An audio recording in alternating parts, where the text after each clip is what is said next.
रामायण महाभारत सब काल्पनिक कहानियां हैं। इतिहास ही नहीं, ये सुप्रीम कोर्ट ने भी माना है। ना कभी सतयुग हुआ, ना द्वापर और ना ही त्रेता था, और ना ही कोई शंकर, राम, कृष्ण, हनुमान, रावण आदि पैदा हुए। ये सब ब्राह्मणों की लिखी काल्पनिक कहानियों के काल्पनिक पात्र हैं, वैसे ही जैसे स्पाइडरमैन, सुपरमैन, शक्तिमान जैसे कहानियां। मानव सभ्यता के विकास का इतिहास पढ़िए।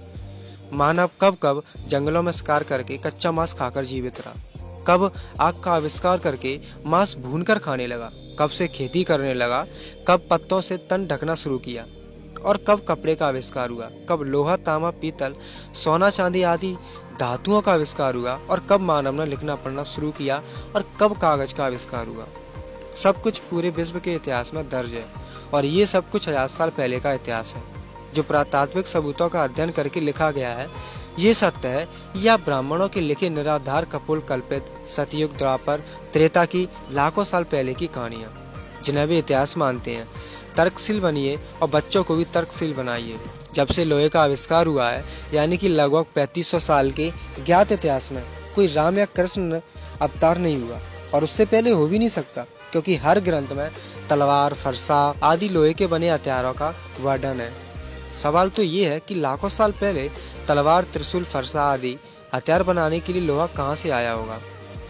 इससे यही सिद्ध होता है कि ये जो कहानियां हैं वो लोहे के और कागज के आविष्कार के बाद लिखी गई हैं।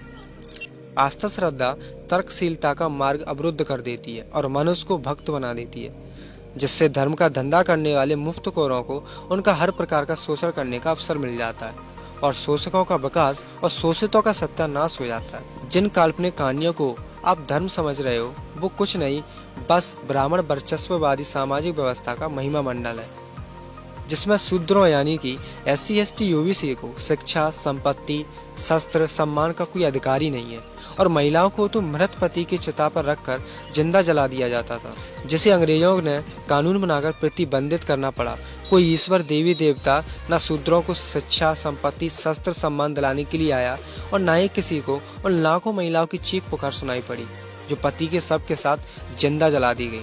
जब तक आप अपना इतिहास नहीं जानोगे, भविष्य का निर्माण नहीं कर सकते। ब्राह्मणवादी विषमतावाद और अंधश्रद्धावाद की यातना गृह से बाहर निकलकर शूद्रों और महिलाओं को न्याय दिलाने के लिए समतावादी महापुरुषों के संघर्षों का हजारों साल का इतिहास है। आज शूद्रों और महिलाओं के जीवन स्तर में जो भी सकारात्मक बदलाव आए हैं, उन्हीं मानवतावादी महापुरुषों के संघर्ष की बदौलत आए, किसी ईश्वर या देवी देवता की कृपा से नहीं। इसलिए इन कथित धर्मों के मक्कड़ जाल से बाहर निकलिए और अपने समतावादी महापुरुषों बुद्ध, कबीर, रविदास, फुले, साहू, अम्बेडकर, पेरियार जैसे महापुरुषों के संघर्षों और उनके विचारों को जानें, उनके बारे में उपलब्ध साहित्य पढ़ें और उन्हें आत्मसात करके वैज्ञानिकतावादी दृष्टिकोण अपनाएं।